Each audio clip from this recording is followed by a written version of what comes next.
Imagine um homem que já teve tudo: dinheiro, poder, prestígio, mas que perdeu o bem mais precioso apenas com uma frase fria. 3 anos depois, o destino o coloca diante da filha que nunca conheceu e da mulher que abandonou na dor. Será que um coração ferido pode perdoar? Será que o amor tem força suficiente para renascer das cinzas? Esta é a história de Inês, Miguel e Clara, uma jornada de lágrimas e esperança, onde o segundo amor não é um começo, mas sim a última chance. Lisboa, no final de uma tarde de primavera, carregava uma beleza onírica difícil de descrever. Nas ruelas estreitas e calçadas de pedras da Baixa, o sol dourado se espalhava sobre as calçadas como uma fina camada de mel. Sons familiares ecoavam de todos os lados: o tilintar dos bondes, o compasso dos saltos altos sobre a pedra, e aqui e ali o fado melancólico que saía de uma pequena taberna, como a lembrança distante de uma saudade. No meio dessa cidade antiga, Inês Oliveira caminhava apressada, as mãos apertando a pequena bolsa como se guardasse um segredo que não podia deixar cair. O coração batia acelerado, não exatamente de cansaço, mas de uma ansiedade que a sufocava. Dentro da bolsa havia um objeto minúsculo, mas de peso esmagador: o teste de gravidez com 2 linhas vermelhas nítidas. Uma nova verdade, frágil e grandiosa, estava começando dentro de seu corpo. Inês nunca imaginou que esse momento chegaria tão rápido, mas ao olhar para o teste, seu coração se encheu de uma alegria quase transbordante. Aquele bebê era fruto do amor, das noites longas repletas de sussurros e abraços apertados. Para Inês, aquilo não era uma má notícia, era um presente. Ela respirou fundo, tentando conter o tremor interior. A única pessoa com quem queria compartilhar naquele instante era Miguel Duarte. Só de imaginar seu rosto, o brilho em seus olhos, ao ouvir a notícia, Inês já via diante de si uma cena perfeita.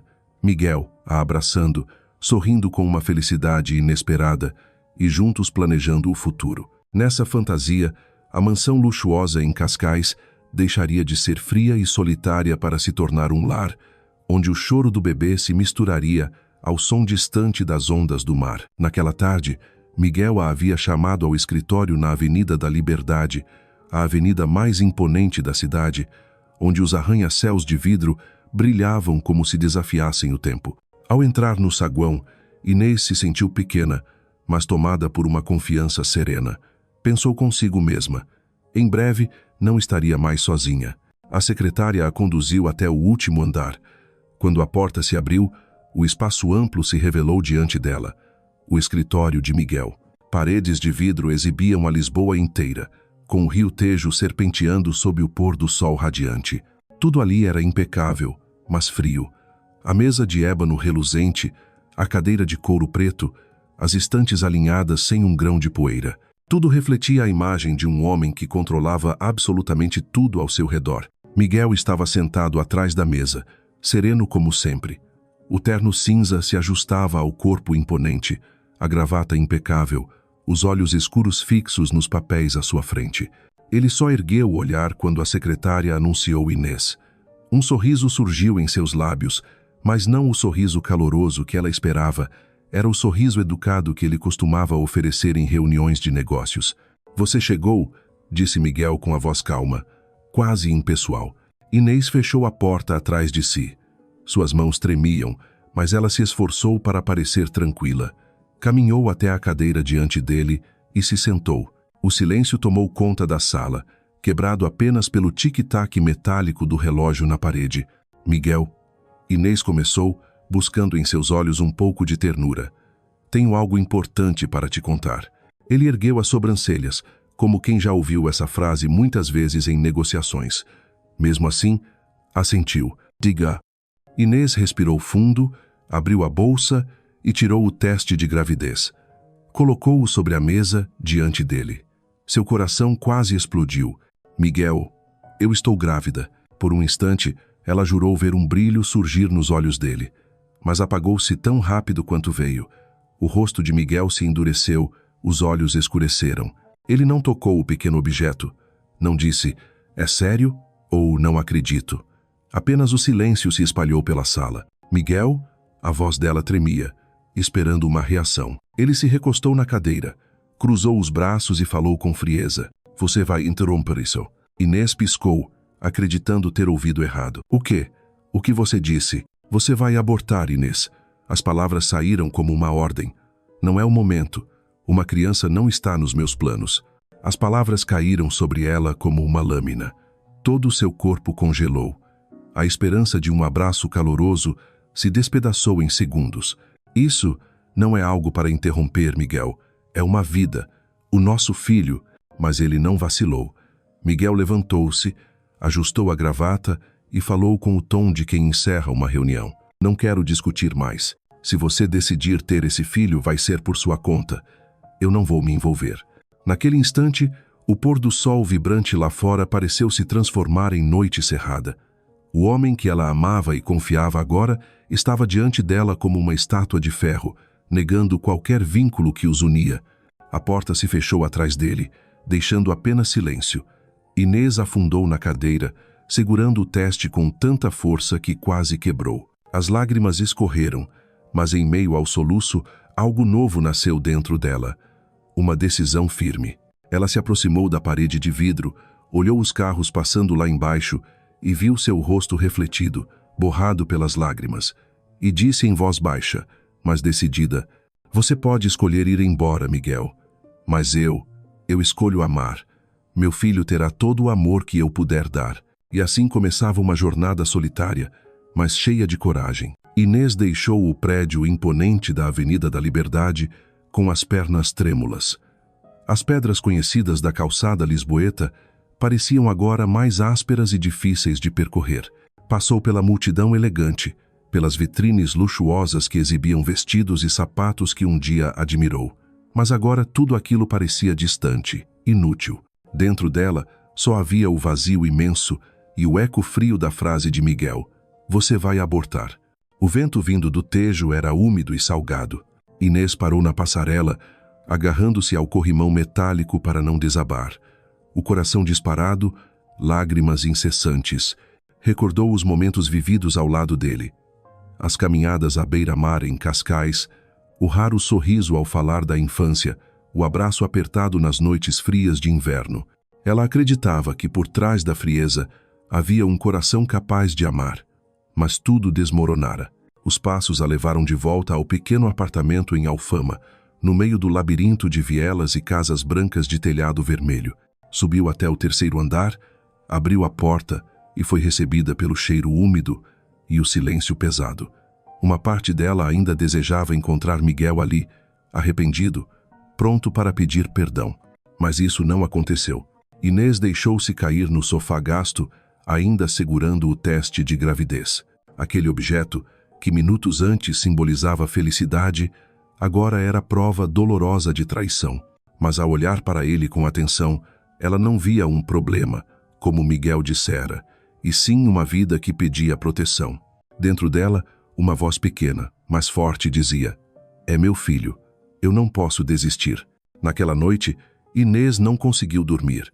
Deitada, encarava o teto, tomada por dúvidas.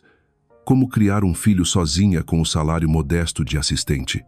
Será que seus pais, em Porto, aceitariam ou a julgariam por ter amado o homem errado? E a sociedade como olharia para uma jovem solteira grávida?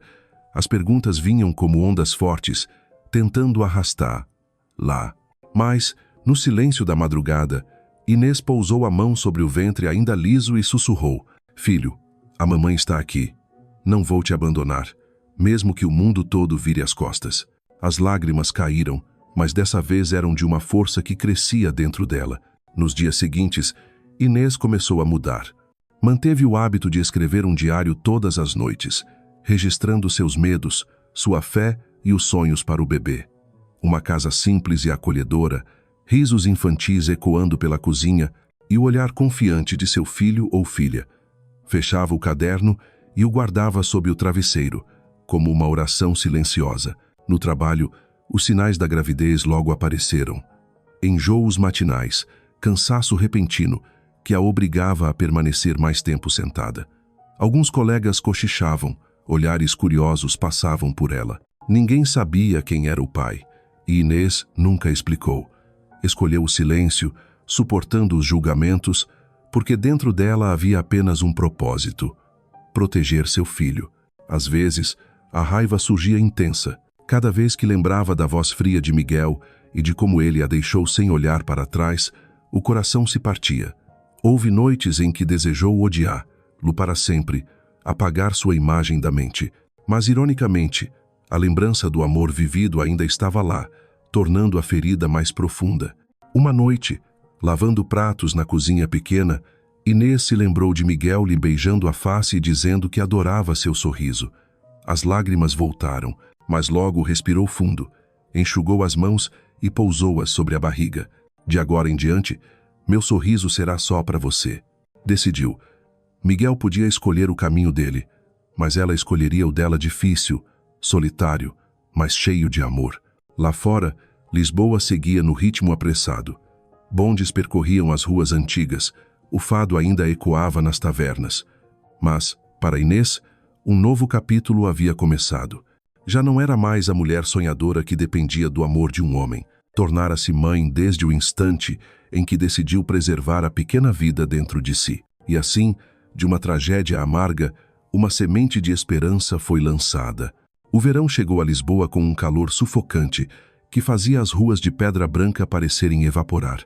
Na Praça do Comércio, turistas se aglomeravam para tirar fotos, enquanto os bondes amarelos rangiam ao atravessar as curvas estreitas. Mas, para Inês Oliveira, aquele mundo parecia distante. Ela vivia em um ritmo diferente, lento e pesado, cada manhã começando com enjoos persistentes e terminando em exaustão absoluta. O trabalho no pequeno escritório próximo ao Marquês de Pombal, já monótono, tornara-se agora ainda mais penoso.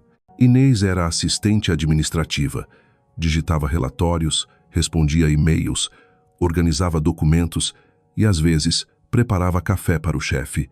O salário modesto mal dava para pagar o aluguel do apertado apartamento em Alfama e algumas despesas básicas. Antes, ela sonhava que Miguel seria o porto seguro, a salvação daquele ciclo desgastante. Mas agora, todo o peso recaía apenas sobre ela. Desde as primeiras semanas, embora a barriga não denunciasse a gravidez, seu corpo já dava sinais. Todas as manhãs, assim que chegava ao escritório, corria ao banheiro para vomitar. Alguns colegas atentos começaram a cochichar. Na copa, ouviu sussurros. Parece que a Inês está grávida. Mas quem será o pai? Não deve ter namorado. Nunca a vimos acompanhada. Inês mordeu os lábios e voltou em silêncio para a mesa. Sabia que não podia explicar. Dizer o nome de Miguel Duarte só traria mais dor. Quem acreditaria que um CEO poderoso, capa de revistas de negócios, teria abandonado uma mulher comum como ela nessa situação? Melhor calar-se. Cada dia era uma batalha. Ela se esforçava para parecer normal, mesmo sentindo o corpo exausto. À hora do almoço, enquanto os colegas iam juntos a restaurantes no Rócio, Inês ficava no escritório com sua marmita fria, arroz branco e legumes cozidos. Simples, barato, mas suficiente para sustentar a si mesma e ao bebê. À noite, no pequeno apartamento, ela se sentava junto à janela aberta, olhando a viela estreita. O som da guitarra do fado ecoava da taberna no fim da ladeira, misturado ao cheiro de peixe grelhado do vizinho. Inês pousava a mão sobre a barriga, onde a vida crescia, e sussurrava como quem conversava com um amigo invisível. Você está me ouvindo, Clara? Ou Pedro?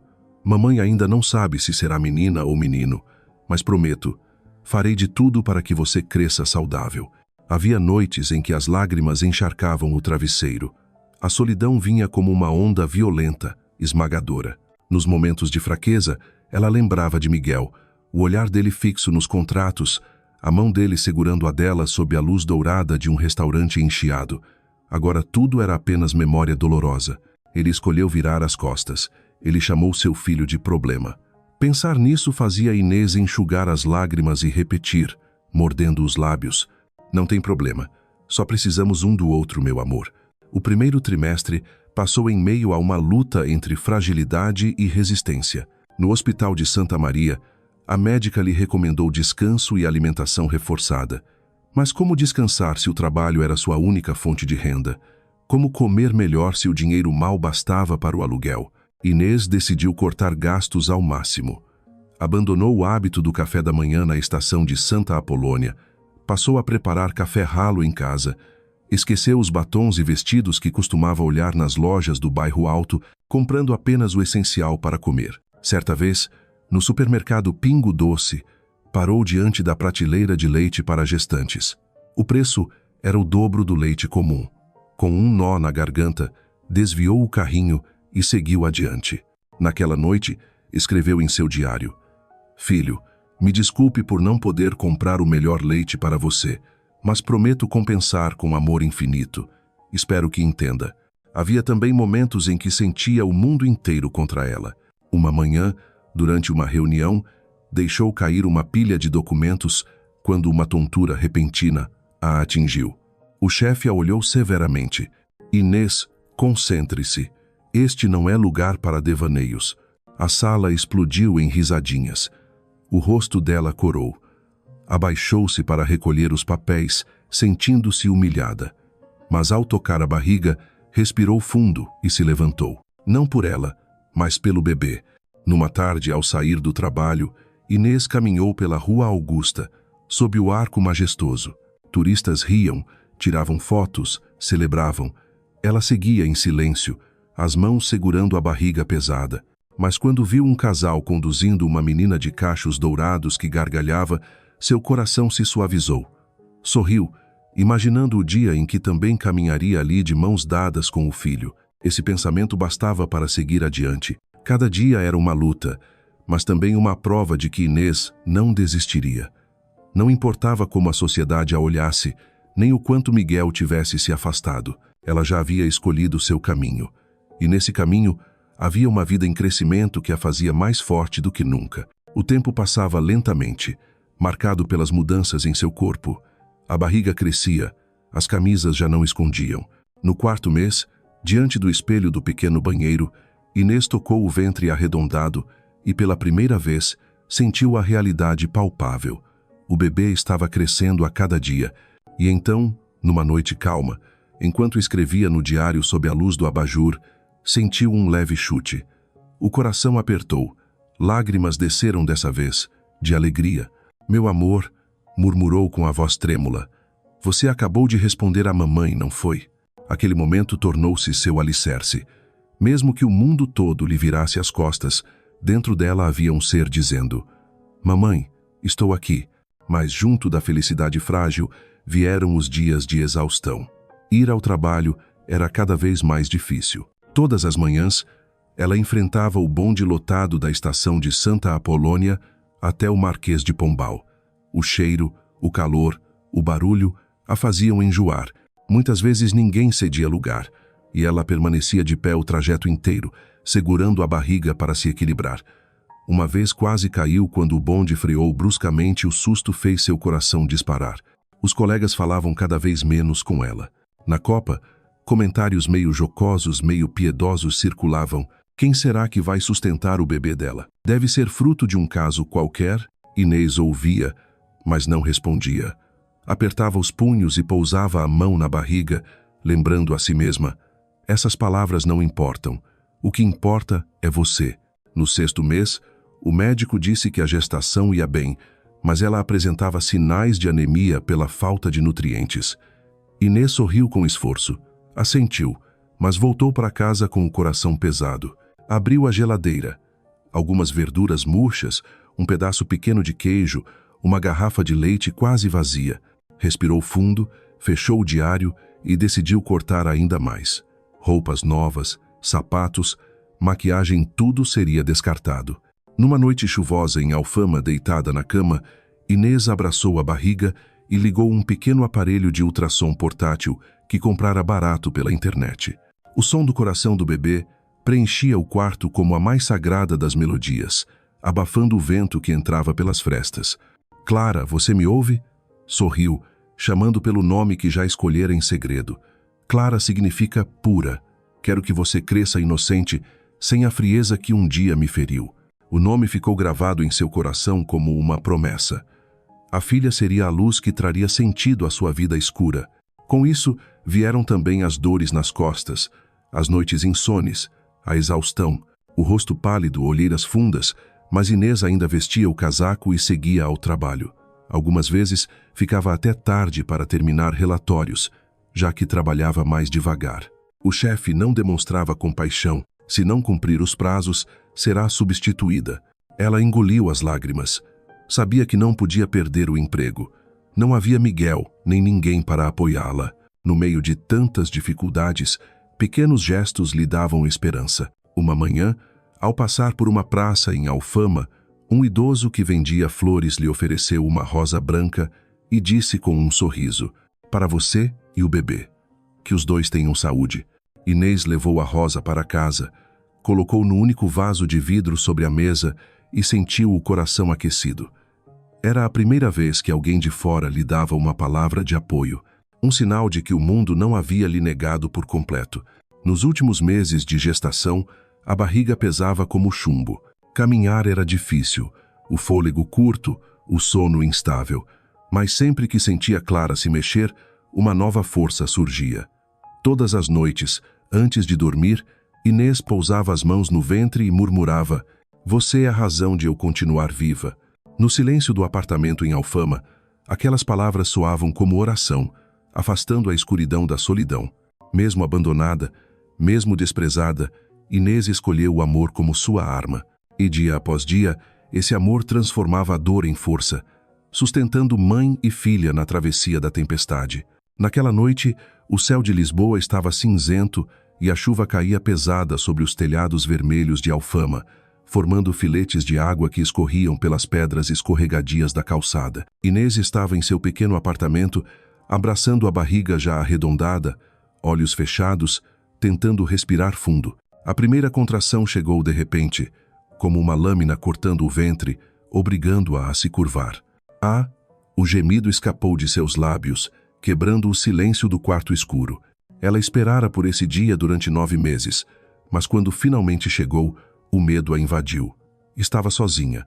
Não havia uma mão firme para segurar, nem um sussurro dizendo: "Estou aqui", como tanto desejara.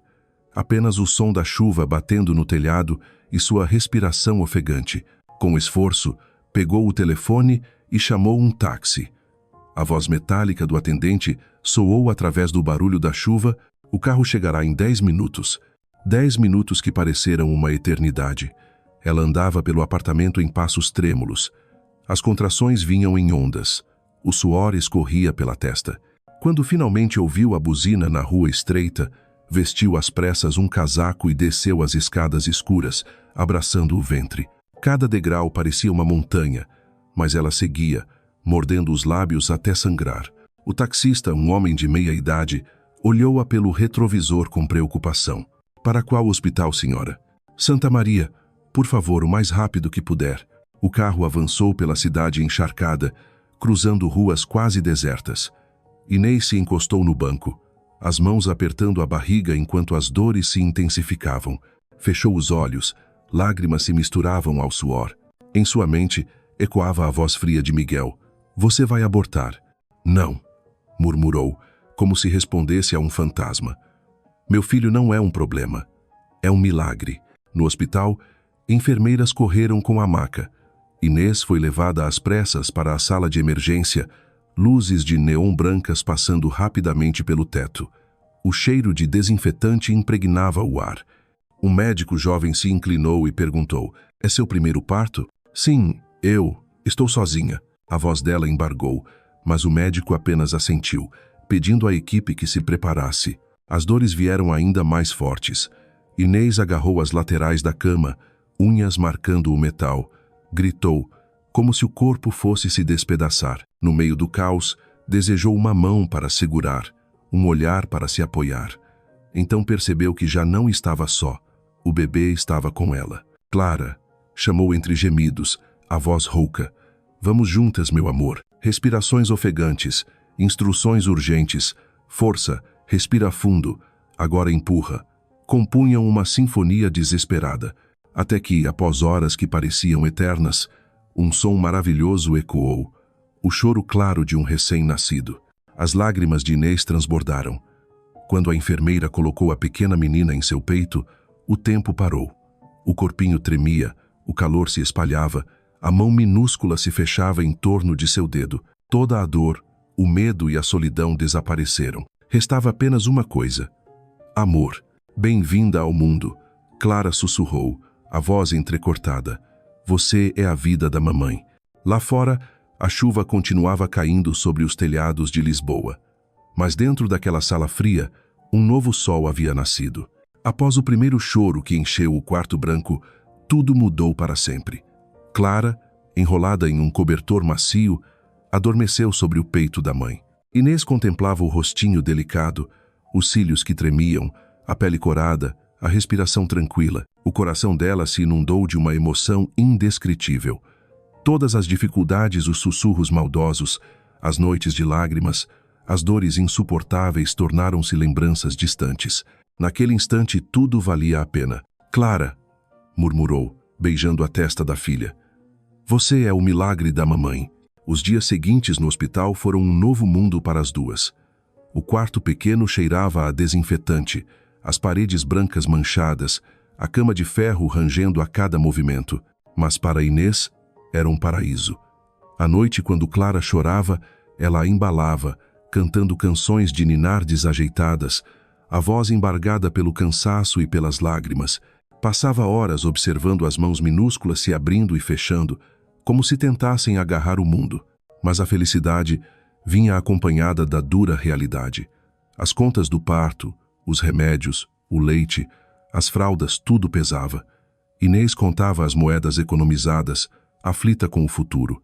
Uma manhã, ao receber a fatura provisória das enfermeiras, suas mãos tremeram. Lágrimas ameaçaram cair, mas rapidamente as enxugou e ergueu o rosto. Vou conseguir, disse a si mesma. Agora já não tinha direito de desistir. No dia da alta, Lisboa amanheceu ensolarada após dias de chuva. Inês deixou o Hospital Santa Maria carregando Clara nos braços. Os primeiros raios de sol iluminaram o rosto da bebê, e ela sentiu como se o mundo inteiro desse boas-vindas à filha. Ao mesmo tempo, a realidade se impôs. Não havia ninguém ao lado delas, nenhum pai para segurar o bebê, apenas ela, sozinha, sustentando todo um futuro. A viela íngreme de Alfama parecia diferente naquele dia. As paredes descascadas, as roupas estendidas, o som da guitarra vindo de uma taberna, tudo compunha um cenário novo. Inês abriu a velha porta de madeira e colocou Clara no berço improvisado que montara com tábuas reaproveitadas. O apartamento silencioso ganhou vida com o respirar suave da criança. Os primeiros dias de maternidade solo foram exaustivos. Clara chorava de madrugada e Inês, atrapalhada, trocava fraldas, preparava mamadeiras, embalava, olheiras fundas, dores nas costas, mãos trêmulas. Mas bastava ver o sorriso da filha adormecida e todo o cansaço se desfazia. Em algumas noites, quando Clara dormia em paz, Inês se sentava à janela e contemplava o céu estrelado de Lisboa. Recordava as palavras frias de Miguel, a dor do abandono, e depois olhava para a filha. Nos olhos semicerrados da menina, encontrava uma nova razão para viver. De agora em diante, você é tudo para mim, murmurou. Vamos enfrentar tudo juntas. Lá fora, Lisboa seguia vibrante, com gente apressada pelas ruas antigas. Mas no pequeno apartamento de Alfama, um mundo diferente começava. O mundo da maternidade, onde o amor se tornava a luz que guiava na escuridão. 3 anos podem parecer uma eternidade, mas também podem passar tão rápido que surpreendem, sobretudo quando há uma criança em casa. Para Inês, cada dia ao lado de Clara era uma batalha, mas também um milagre. Nos primeiros meses após o parto, Inês esteve à beira do esgotamento. Aprendeu a fazer tudo sozinha. Trocar fraldas de madrugada, preparar mamadeira sob a luz fraca do abajur, embalar a filha ao som de canções de fado desafinadas. Clara acordava várias vezes por noite e Inês, exausta, muitas vezes adormecia com a cabeça apoiada no berço, só para ser acordada minutos depois pelo choro da menina. De manhã, diante do espelho, via os olhos fundos, o cabelo desgrenhado, o rosto pálido, mas bastava Clara esboçar um sorriso no sono e todo o cansaço desaparecia. O trabalho tornou-se o maior desafio. Após a breve licença maternidade, Inês voltou ao escritório, deixando Clara numa creche perto de Alfama. Todas as manhãs, corria para se arrumar, descia com a filha pelas ruelas íngremes de pedra, deixava-a na creche e seguia de bonde até o Marquês de Pombal. O coração se apertava ao ver a menina chorar agarrada à sua blusa, mas não havia outra escolha. No escritório, recebeu olhares indiferentes. Os colegas continuavam os cochichos, desta vez sobre a mãe solteira e o pai desaparecido. Inês não reagia.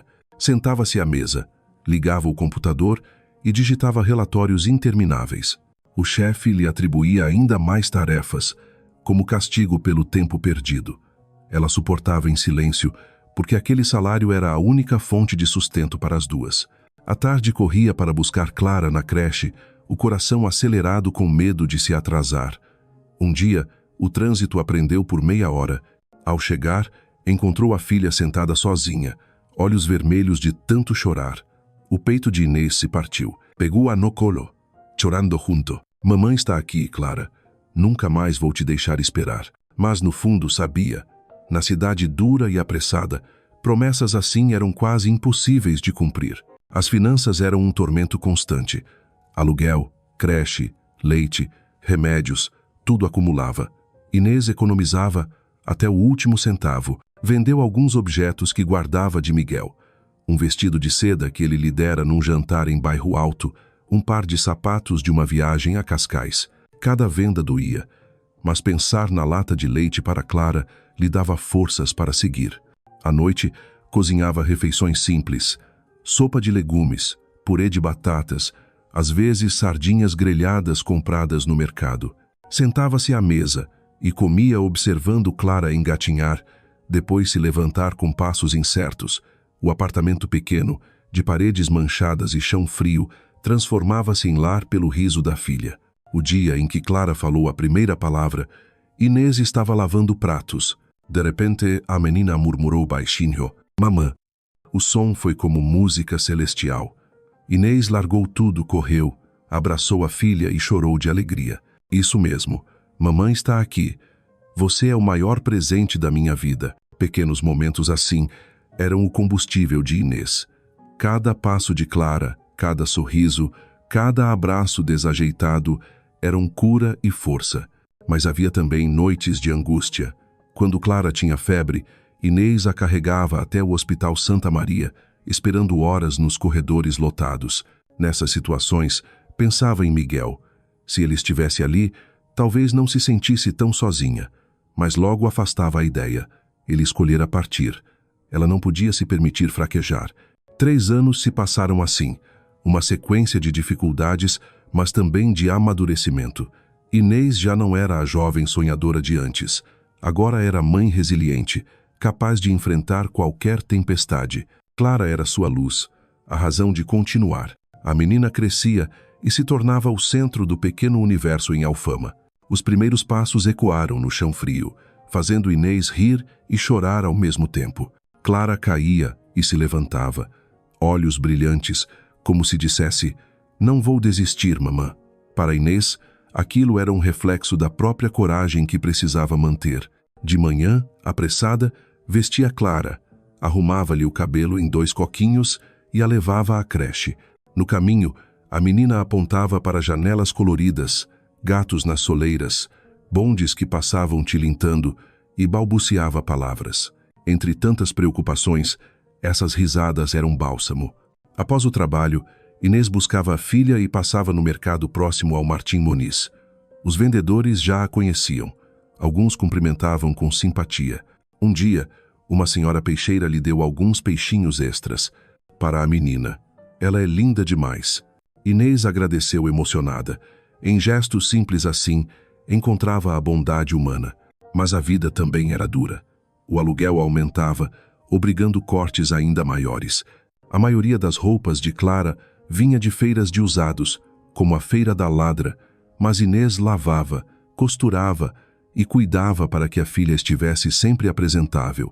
À noite, depois que Clara dormia, passava horas consertando costuras, firme na determinação. Houve vezes em que Inês adoeceu, febre alta e corpo exausto. Ainda assim, levantava-se para alimentar Clara, trocar fraldas, niná-la. No espelho, via uma mulher magra, olheiras profundas. Mas bastava sentir a mãozinha da filha agarrada à barra de sua blusa e sorria, dizendo a si mesma: não posso cair. Clara crescia cheia de energia e alegria. Seu balbúcio enchia o apartamento, transformando o antigo espaço de solidão em lar vibrante. Inês decorou as paredes com desenhos da creche, criando um mundo colorido naquele quarto simples. Às vezes, depois de contar histórias antes de dormir, Inês ficava observando Clara adormecida. Cachinhos caindo sobre as bochechas, respiração serena. Era um instante raro de paz. Lá fora podia haver tempestades, mas ali, naquele quarto, ela tinha tudo: um amor incondicional, um motivo para existir. De vez em quando, lembrava-se de Miguel. Não com desejo de reencontro, mas como uma cicatriz. Perguntava-se se ele algum dia pensava na filha, se perdia o sono na mansão em Cascais, lembrando da escolha que fizera. Mas logo afastava o pensamento. O passado era cinzas, o presente era Clara, a chama que iluminava a sua vida. Naqueles 3 anos, Inês aprendeu a se virar, a ser forte, a encontrar felicidade nas pequenas coisas. E ao ver a filha correndo pela viela de Alfama, gargalhando como sinos de prata, soube com certeza: não fracassara. Ao contrário, havia vencido o medo, o abandono e, acima de tudo, a si mesma. 3 anos se passaram e Lisboa continuava deslumbrante como sempre. Na Avenida da Liberdade, os arranha-céus de vidro erguiam-se entre a cidade histórica. Cafeterias sofisticadas se espalhavam, frequentadas por empresários e políticos. Entre a multidão apressada, Miguel Duarte surgia como um símbolo. Terno sob medida impecável, sapatos brilhando, postura confiante, cada passo refletia o homem que havia chegado ao topo. Ele era rosto constante nas capas de revistas de finanças. Congressos de negócios o convidavam como palestrante. Na televisão, era exaltado como o arquiteto da nova geração empresarial de Portugal. O Grupo Duarte, sob sua direção, expandia-se para Madrid, Paris e até São Paulo. Contratos milionários eram assinados no escritório panorâmico com vista para o Tejo, onde Miguel reinava como um soberano em seu império. Mas por trás do brilho havia noites longas e frias. A mansão em Cascais, luxuosa, de paredes de vidro diante do Atlântico, permanecia iluminada, mas vazia. Todas as noites, Miguel entrava no espaço imenso, tirava o paletó, servia-se de um vinho tinto refinado e sentava-se sozinho diante da janela para ouvir o mar. Jazz suave preenchia o ar, mas não abafava o silêncio gélido. Em festas glamorosas, surgia sempre acompanhado de parceiros de negócios, às vezes com uma mulher ao lado. Nenhuma permanecia. Vinham pelo poder, pelo dinheiro. Ele as deixava partir com a mesma facilidade. Não havia vínculo verdadeiro.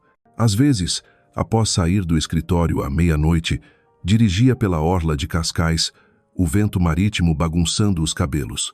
Abria o vidro, deixava o som das ondas misturar-se ao do motor, mas dentro dele só havia vazio.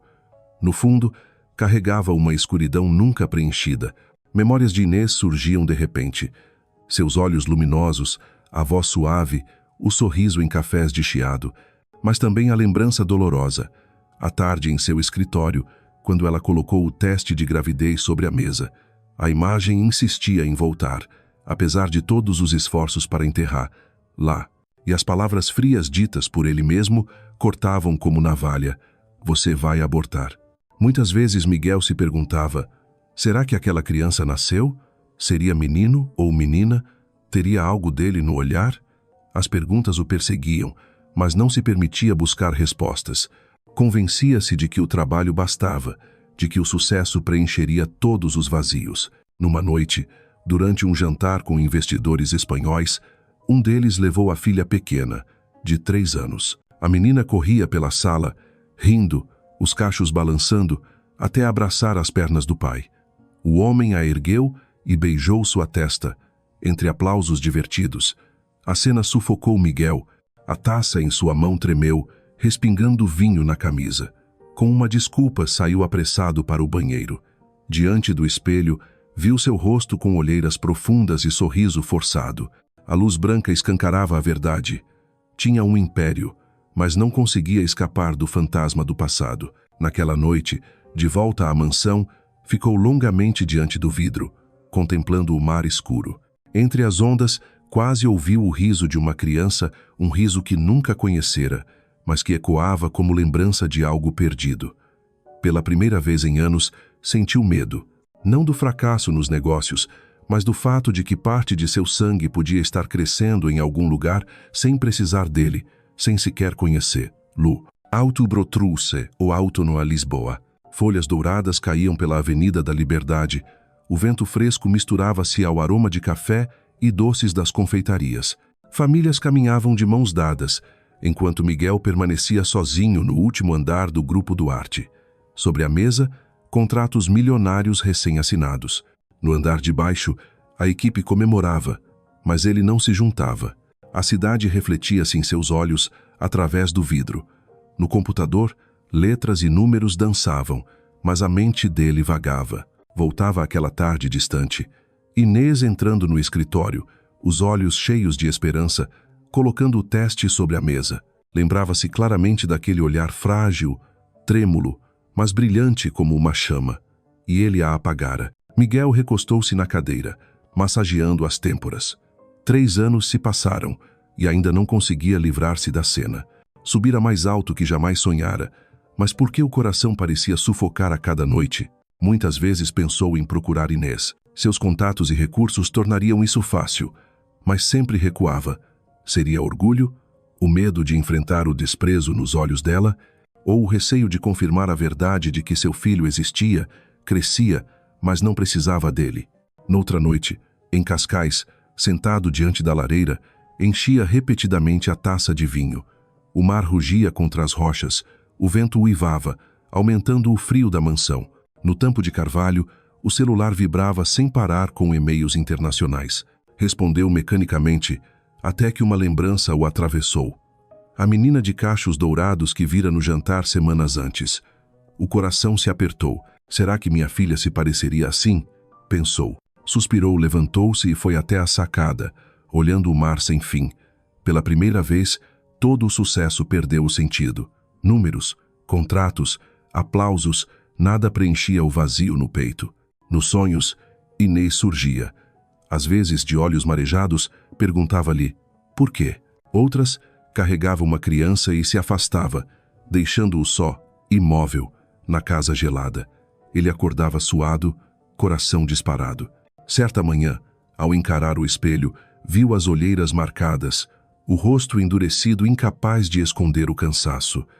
Tinha tudo, mas ao mesmo tempo não tinha nada. Mansão, carros de luxo, ações em alta, apenas muralhas erguidas em torno de um coração solitário. Quanto mais triunfava, mais vazio se sentia. E desse vazio restava apenas uma pergunta. Ainda haveria tempo para reparar o erro? O centro comercial Colombo, orgulho de Lisboa, estava lotado naquela tarde. Sons se misturavam por todos os lados. Músicas de propaganda, risadas de crianças, passos apressados ecoando no chão de mármore polido. As luzes brilhantes das lojas Zara, Fnac e Sephora criavam um labirinto de vitrines reluzentes. Inês segurava a mão de Clara, enquanto atravessavam a multidão. A menina, já com mais de 3 anos, exibia olhos grandes e curiosos, cachos caindo pela testa. Corria à frente, voltando-se às vezes para chamar, mamã, olha, balão.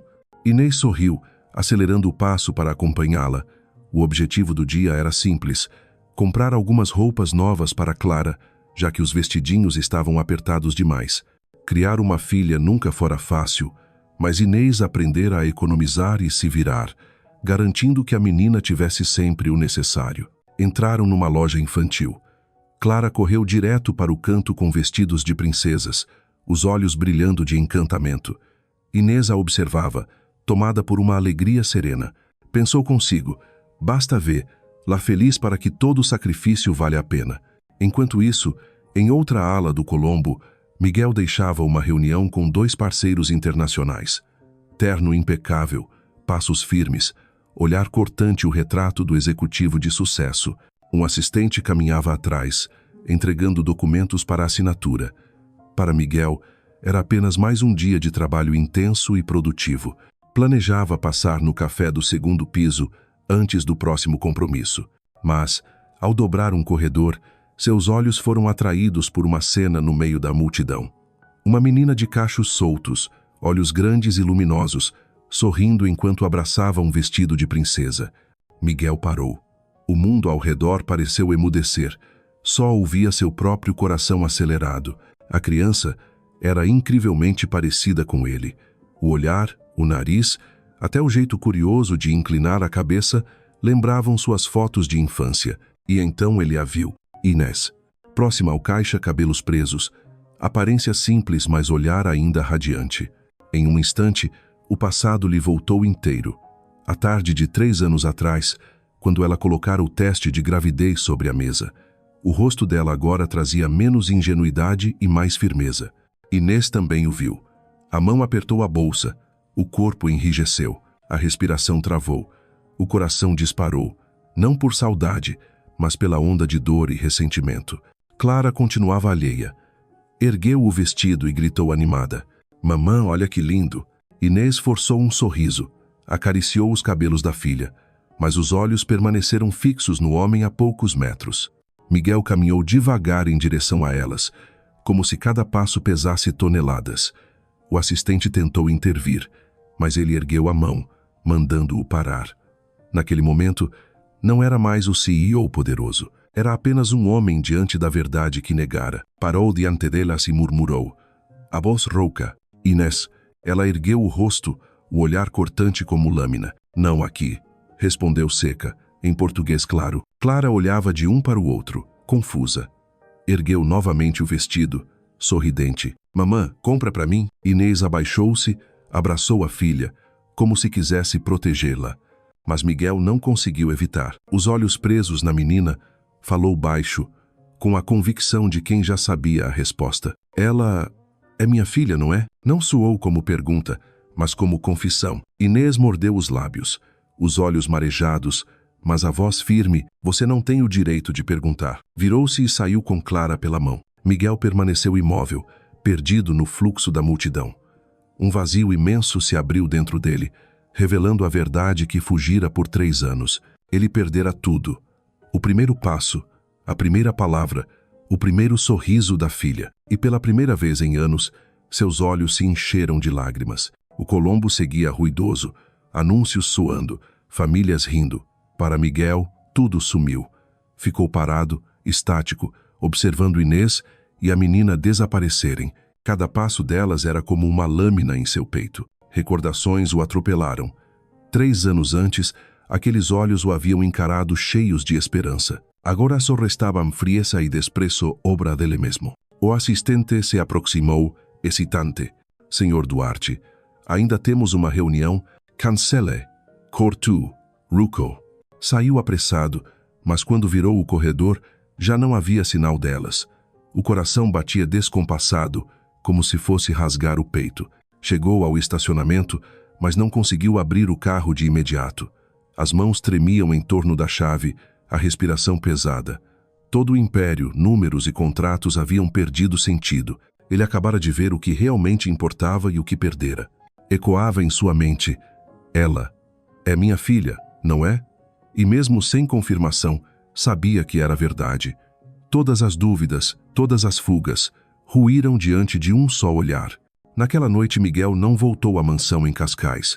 Dirigiu sem rumo por Lisboa, atravessando ruas familiares, passando por Alfama, onde as janelas iluminadas se empilhavam umas sobre as outras. Parou o carro, olhando os prédios. Em algum daqueles apartamentos, Inês estaria com a filha adormecida nos braços, enquanto ele se perdia no vazio. No apartamento, Inês sentava-se ao lado da cama, observando Clara dormir abraçada à velha boneca. A luz da rua iluminava seu rosto sereno.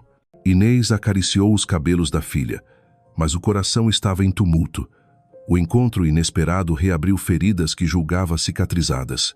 Passara 3 anos tentando construir um mundo sem Miguel, aprendendo a transformar dor em força, e, no entanto, bastara um olhar, uma frase, para tudo voltar como tempestade. Suspirou, lágrimas deslizando. Rapidamente as enxugou, dizendo a si mesma: não podia fraquejar. Clara não precisava de um pai que a abandonara. Precisava apenas do amor da mãe. Lá fora, Lisboa brilhava sob as luzes. Mas naquela noite, tanto o homem poderoso quanto a mulher resiliente não encontraram sono, e, em lugares diferentes, a mesma pergunta ecoava em suas mentes. Ainda há chance de reconstruir? Na manhã seguinte, Lisboa despertava banhada de sol. Os raios dourados iluminavam os telhados vermelhos de Alfama, fazendo o bairro antigo brilhar como pintura. Mas no coração de Miguel, a luz não conseguia dissipar as sombras. Passara a noite sem dormir, dirigindo sem rumo pela cidade, até parar na ponte 25 de abril, olhando o Tejo revolto. As ondas refletiam sua mente. Confusa, arrependida, ansiosa, recordava cada detalhe do dia anterior. O olhar gelado de Inês, o sorriso inocente de Clara e a própria voz trêmula ao perguntar: ela é minha filha, não é? Mesmo sem resposta, o coração sabia. A menina carregava seu sangue. O mundo inteiro podia enganar, mas aquele olhar, aquele sorriso, não. Miguel sabia que não podia mais fugir. Durante 3 anos, dissera a si mesmo que carreira e sucesso eram mais importantes, que sua escolha tinha sido racional. Agora, todas as justificativas desmoronavam. Não suportava a ideia de que a filha crescesse sem conhecê-lo, enquanto ele continuasse vivendo sem acompanhar seus passos. Ao meio-dia, depois de muito hesitar, ligou para um velho amigo da Câmara Municipal. Com alguns contatos, descobriu rapidamente o endereço de Inês. Ao ler Rua dos Remédios, Alfama, o peito apertou. Imaginou-a vivendo num apartamento pequeno, modesto, enquanto ele habitava uma mansão à beira-mar. A discrepância lhe queimava como vergonha. No fim da tarde, Miguel dirigiu até Alfama. As ruelas estreitas, paredes gastas, roupas penduradas nos varais. Teve de deixar o carro na entrada e seguir a pé. O fado saía de uma taberna. O cheiro de sardinhas grelhadas preenchia o ar. Cada passo pesava como sentença. Parou diante do número 32. A porta de madeira, com pintura descascada, exibia vasos de flores no parapeito. Inspirou fundo e bateu. Passos soaram do lado de dentro e a porta se abriu. Inês apareceu, de vestido simples, cabelos presos. Ao vê-lo, congelou por um instante, mas logo o rosto se tornou frio. O que você quer? A voz cortante. Miguel engoliu seco. Respondeu com firmeza vacilante: eu preciso falar com você, Inês. Só 1 minuto. Você já disse tudo há 3 anos. A porta começou a fechar, mas ele a conteve não com força, mas com o olhar suplicante. Por favor. Inês hesitou, depois recuou um passo, deixando-o entrar. O apartamento era pequeno, mas arrumado. Desenhos infantis coloriam a parede. Um jarro com flores silvestres enfeitava a mesa gasta. Clara brincava de boneca no chão. Ao notar o visitante, ergueu os olhos curiosos. O coração de Miguel se apertou. Nunca imaginara que um olhar infantil pudesse comover-lo tanto. Clara, vai pro quarto, filha, disse Inês, suavizando a voz. Mas mamã, murmurou a menina, intrigada. Agora, firm. Clara pegou a boneca e entrou no quarto. Quando a porta fechou, Inês cruzou os braços, encarando-o. Fail. Miguel respirou fundo, reunindo coragem. Eu errei, Inês. Fui covarde. Tive medo. Ela soltou um riso amargo. Finalmente percebeu? 3 anos depois, ele abaixou a cabeça. Não posso mudar o passado, mas quero mudar o presente. Quero fazer parte da vida dela. O olhar de Inês brilhou por um instante, mas logo endureceu. Você perdeu esse direito quando me deixou sozinha, grávida, no hospital, com medo de morrer sem ninguém ao lado. Miguel estremeceu. As palavras não eram novidade, mas ditas assim, feriam como nunca. Deu um passo à frente. A voz embargada: não peço perdão agora. Só peço uma chance para provar que não sou mais o mesmo homem. Inês o fitou longamente. Ele viu em seus olhos o conflito, rancor, dor, mas também uma centelha de hesitação. Virus, à votre émula. Se for verdade, prove. Todos os dias. Mas saiba, se falhar uma vez, eu mesma fecho essa porta para sempre. Miguel assentiu, lágrimas escorrendo. Eu vou provar. No pequeno apartamento de Alfama, um acordo frágil nasceu. Não era perdão, nem reconciliação, apenas uma fresta de luz na muralha do passado. Para Miguel, já era o maior presente. Na manhã seguinte, apareceu novamente. Sem terno de grife, sem sapatos engraxados. Usava camisa simples, jeans escuros e carregava uma sacola do supermercado Pingo Doce. Inês abriu a porta, surpresa. O que é isso? Ela sorriu tímido. Frutas, legumes, coisa simple. Ela cruzou os braços, desconfiada. Acha que pode comprar a confiança que perdeu com um saco de maçãs? Miguel balançou a cabeça, sincero. Não, mas posso mostrar que quero estar presente, começando pelo básico. Inês não respondeu. Não o convidou a entrar, mas também não o expulsou. Permitiu que deixasse a sacola na cozinha e, para ele, já foi uma vitória. Nos dias seguintes, voltou mais vezes. Não trouxe rosas nem presentes caros. Apenas pequenas coisas, fraldas, livros infantis, um casaco simples para o frio. Inês observava com cautela. Por fora, mantinha distância. Por dentro, cada cena a desarmava, especialmente quando via Miguel sentado no chão, atrapalhado, brincando com Clara. A menina, de início tímida, logo se acostumou, rindo alto de seus erros bobos. Numa tarde chuvosa, Inês chegou atrasada do trabalho. Ao abrir a porta, encontrou Miguel e Clara sentados no tapete, colorindo juntos. O riso enchia o quarto. O coração dela apertou. Aquela era a cena com que sonhara tantas noites uma família.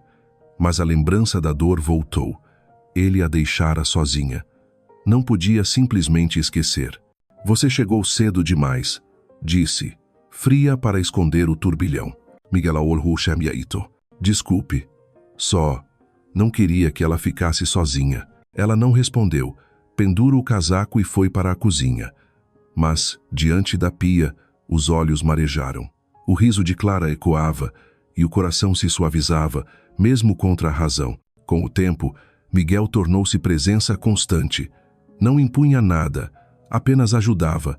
Consertava a cadeira quebrada, trocava a lâmpada, trazia remédio quando Clara tossia. Pequenos gestos, que só acentuavam a dor de Inês.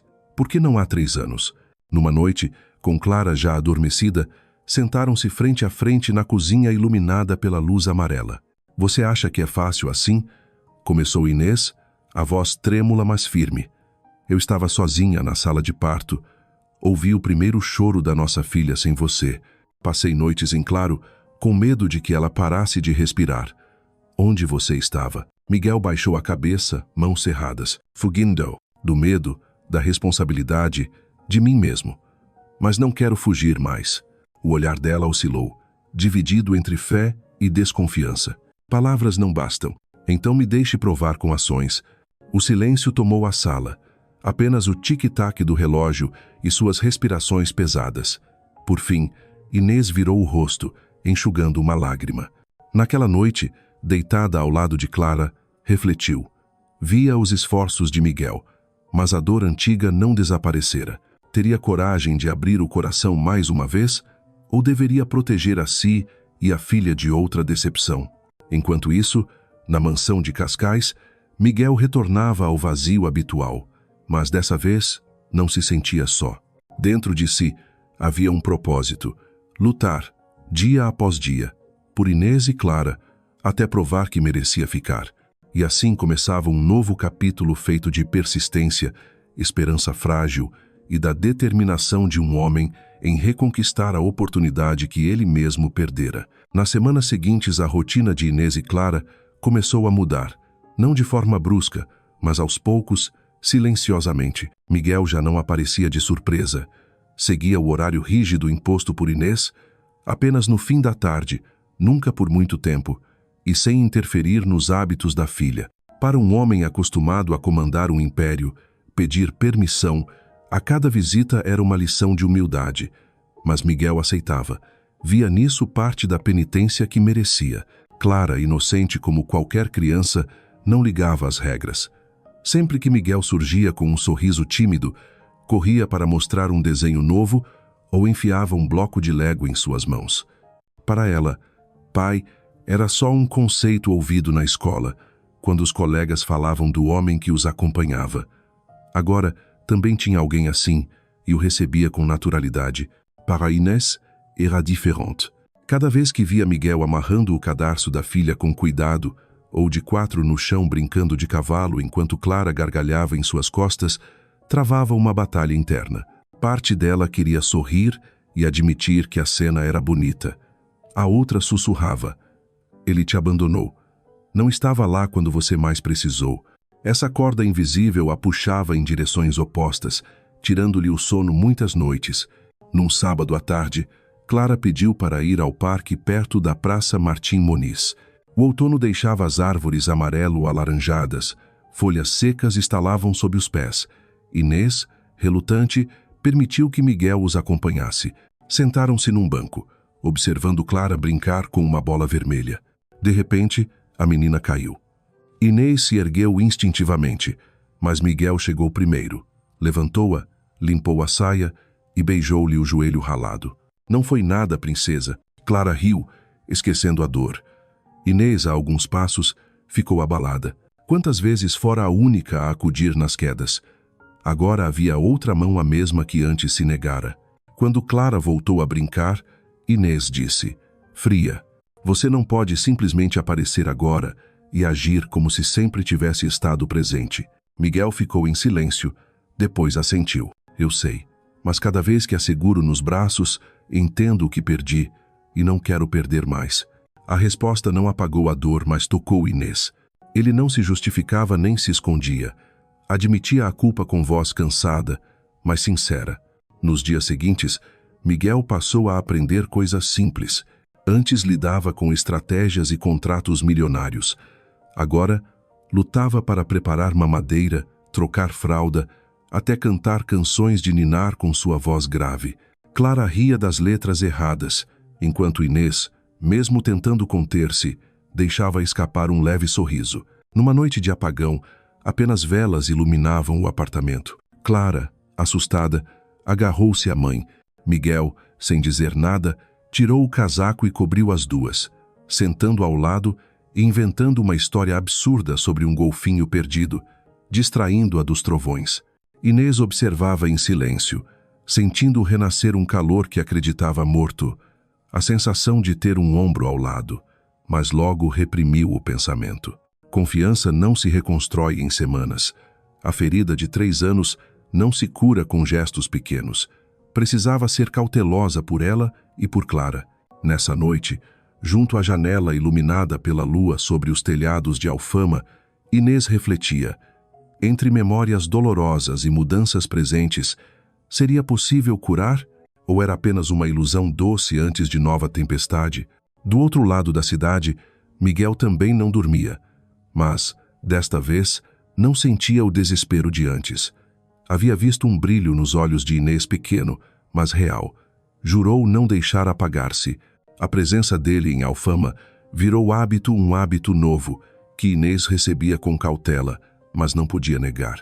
Clara, por sua vez, já esperava.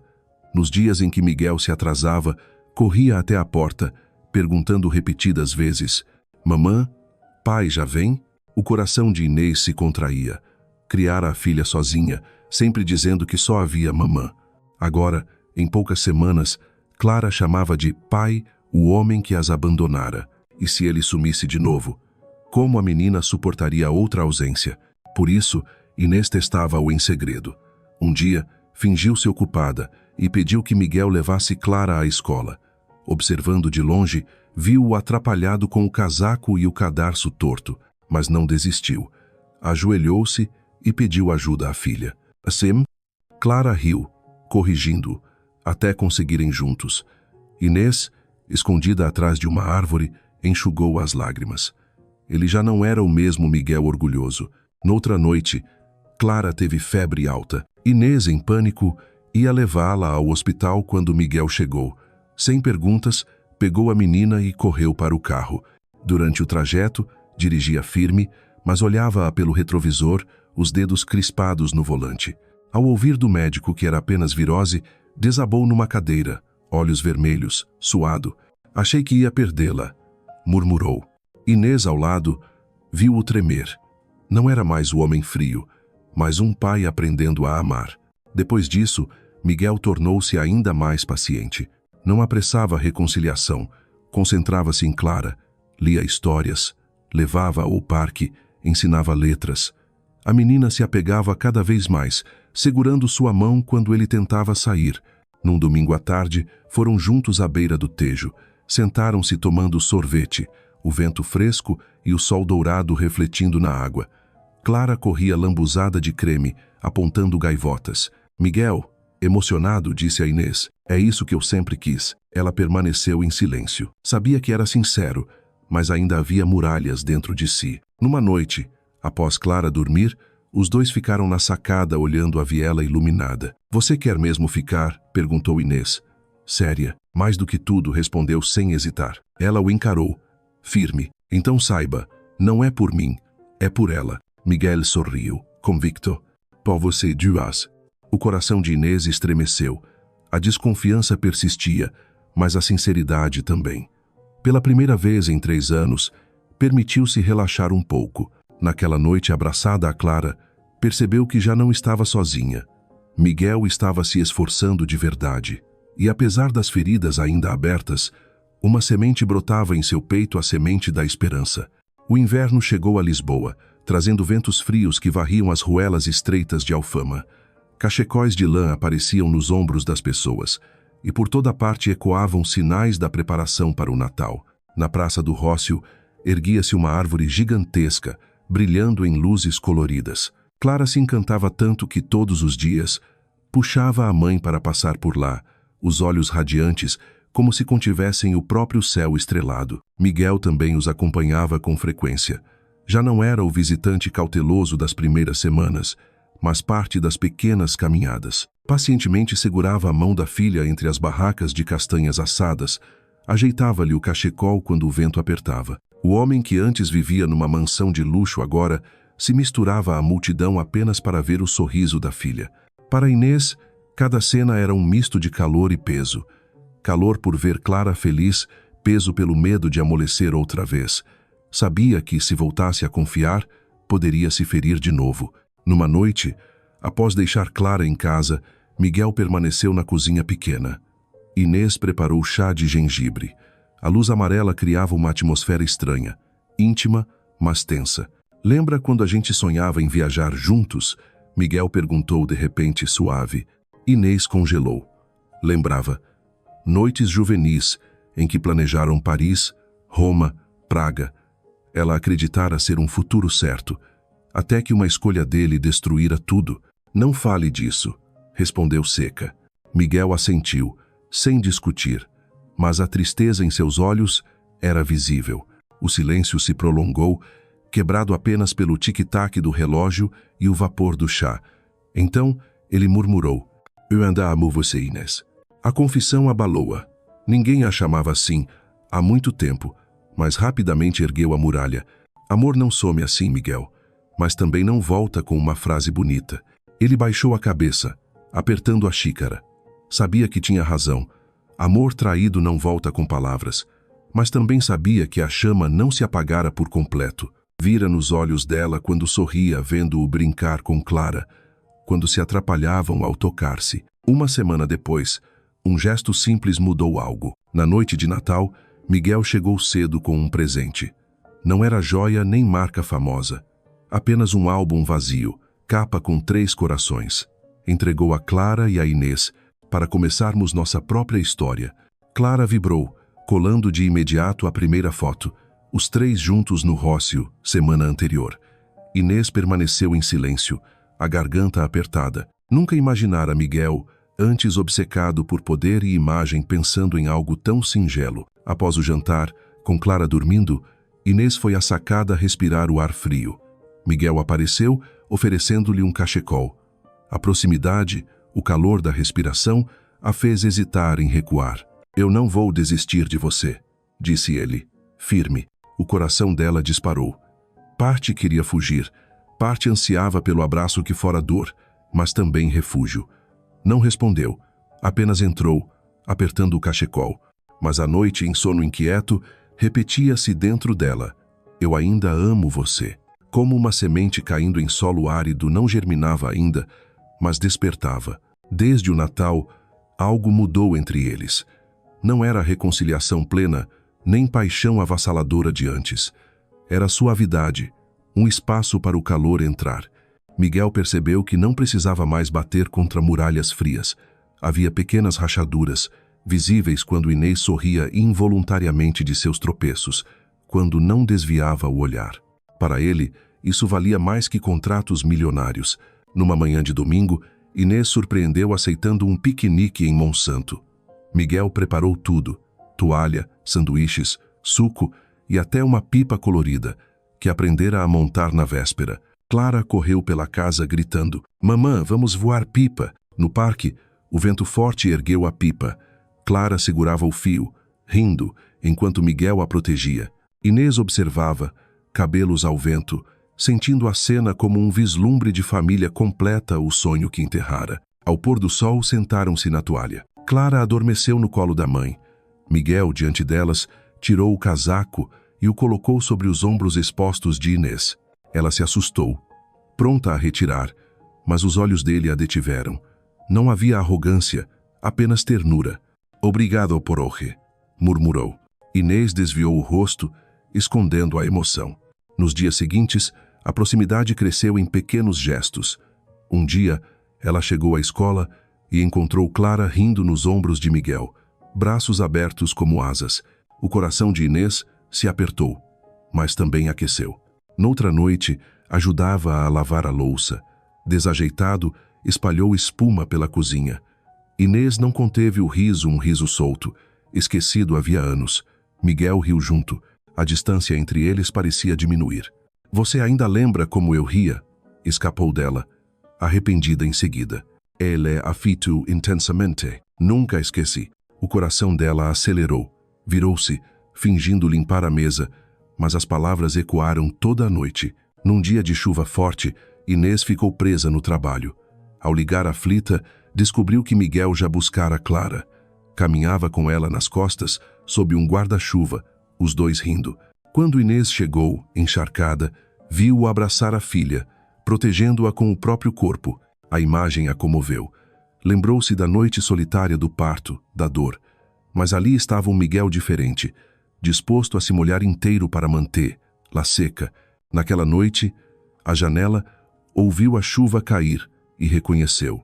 Já não o odiava, ainda o amava, amor enterrado, mas nunca morto. O medo persistia. E se confiasse e ele partisse de novo? Então não só ela, mas também Clara, sofreriam. Miguel parecia compreender. Não prometia em vão, não apressava. Apenas estava presente, dia após dia, provando em atos. E essa paciência, pouco a pouco, quebrou o gelo em torno do coração de Inês. Certa noite, ao entregar-lhe um chá quente na varanda, suas mãos se tocaram. Ela não recuou. O calor percorreu-lhe o corpo. Olhares se encontraram, dispensando palavras. Inês soube. O amor nunca os deixara. Apenas dormia, esperando despertar. E naquela noite, sob o céu nublado de Lisboa, uma pequena chama voltou a acender. A primavera voltou ao céu de Lisboa. As jacarandás roxas floresciam pelas avenidas, transformando a cidade num tapete lilás de sonho. Para muitos, era apenas mais uma estação. Para Inês, Clara e Miguel, era o verdadeiro começo de um novo capítulo. Depois de meses de paciência, Miguel se tornara parte indispensável da vida diária das duas. Já não era o visitante frequente, mas uma presença constante. Quem levava Clara à escola de manhã, quem lia histórias antes de dormir, quem consertava cadeiras quebradas e trocava lâmpadas queimadas no pequeno apartamento. Inês observava tudo, pouco a pouco. Já não o afastava com a mesma dureza, mas também não se entregava facilmente. Sabia que o perdão não era apenas para Miguel, era também para si mesma, para permitir-se seguir adiante. Numa manhã de sábado, Clara correu para a sala, abraçando seu caderno de desenhos. "Mamã, olha, eu desenhei a família." Inês se abaixou. No papel colorido, 3 figuras. Uma mulher de cabelos longos, segurando a mão de uma menina de cachos, e ao lado, um homem alto. Acima de cada um, Clara rabiscara: Mamã, eu e pai. O coração de Inês apertou. Ela levantou os olhos e viu Miguel parado à porta, os olhos marejados, a mão trêmula. Ele não disse nada, apenas sorriu com doçura. Naquele instante, Inês percebeu. Não importava seus medos. Clara já havia escolhido. Para a filha, Miguel era família, e se queria que a menina fosse feliz, não poderia negar isso. No dia seguinte, Miguel levou as duas a Cascais, até a mansão à beira-mar. Inês hesitou ao cruzar o portão de ferro elegante, mas Clara correu, encantada, pelo jardim, colhendo flores, perseguindo borboletas. Miguel não exibiu nada, apenas observou as duas rindo sob o sol e disse baixinho: "Esta casa sempre foi vazia, só agora faz sentido." Inês encontrou em seus olhos uma sinceridade nua. Pela primeira vez, não desviou o olhar. À tarde, sentaram-se na varanda. O vento salgado do mar soprava. Clara adormeceu nos braços da mãe, exausta de brincar. Miguel serviu vinho a Inês, mas ela apenas molhou os lábios. O silêncio era sereno. "Inês." Miguel começou, grave. "Eu sei que não mereço seu perdão tão fácil, mas quero dividir a vida com vocês duas, não só como pai, mas como o homem que te ama." Ela permaneceu em silêncio longo. Fitou o rosto dele, aquele que já a fizera chorar tanto, mas agora mostrava uma fragilidade rara. Respirou fundo e sussurrou: "Eu não prometo esquecer, mas posso tentar recomeçar." Os olhos de Miguel se iluminaram. Ele segurou a mão dela com firmeza. Ali, no pôr do sol de Cascais, sabiam. As feridas ainda existiam, mas o amor encontrara o caminho de volta. A partir daquela tarde, uma nova página se abriu. Já não havia encontros forçados nem frieza vigilante. Entre Inês e Miguel, em vez de muralhas, erguia-se uma ponte frágil suficiente para que caminhassem um ao encontro do outro. Miguel transformou hábitos em presença estável. Pela manhã, buscava Clara em Alfama. À tarde, voltava com Inês. À noite, jantavam juntos no pequeno apartamento. Nos fins de semana, alternavam-se ora em Cascais, ora em Alfama, mostrando a Clara que os dois mundos não estavam mais separados. Inês, no início, ainda mantinha distância, mas logo percebeu que Miguel já não era o homem apressado e orgulhoso de outrora. Ele aprendera a ouvir, a esperar, a colocar os outros acima de si e, sobretudo, cumpria cada promessa, por menor que fosse. Clara era a mais feliz, ingênua, não compreendia as lutas internas dos adultos, apenas sabia que agora tinha mamã e pai. Seus desenhos multiplicaram-se, sempre com 3 mãos dadas.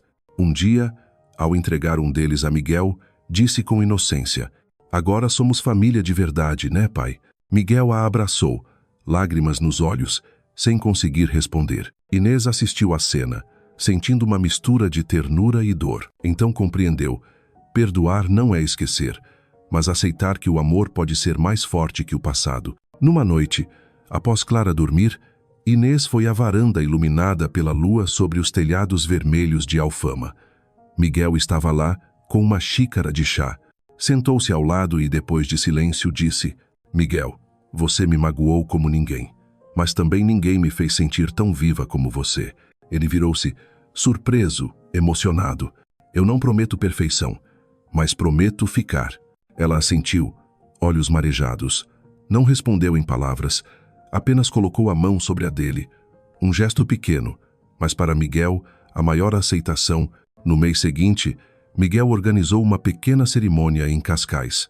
Nada luxuoso, apenas alguns amigos, familiares e, no centro de tudo, Clara em um vestidinho branco, carregando flores. Inês entrou no jardim florido, não em vestido de noiva exuberante, mas em simplicidade elegante. Miguel a esperava sob um arco iluminado por luzes douradas. Ao vê-la, as lágrimas desceram. "Obrigado por me dar uma segunda chance. Não é só por mim, é por nós." Inês sorriu. Na troca de alianças, não enterraram o passado, mas prometeram enfrentar juntos o futuro. Clara correu abraçando os dois. "Agora nunca mais vamos ficar separados, né?" Miguel e Inês se olharam e a envolveram num abraço. Naquela noite, quando os convidados partiram, a mansão de Cascais já não ecoava solidão. Havia risos, Passos pequenos pelos corredores e olhares cheios de calor na cozinha, enquanto preparavam uma refeição simples. Miguel olhou em volta, o coração pleno. Isto é o verdadeiro sucesso. Inês apoiou a cabeça em seu ombro e murmurou: o amor não é perfeito, mas é escolher ficar, todos os dias. Ele a envolveu, beijando-lhe os cabelos. Clara correu até eles, rindo alto, encaixando-se entre os dois. Sob o novo lar, o passado doloroso tornou-se apenas memória, não mais prisão. O futuro, desta vez, seria escrito com coragem, perdão e amor. Eles se perderam uma vez, mas agora se reencontraram mais fortes, mais belos e para sempre.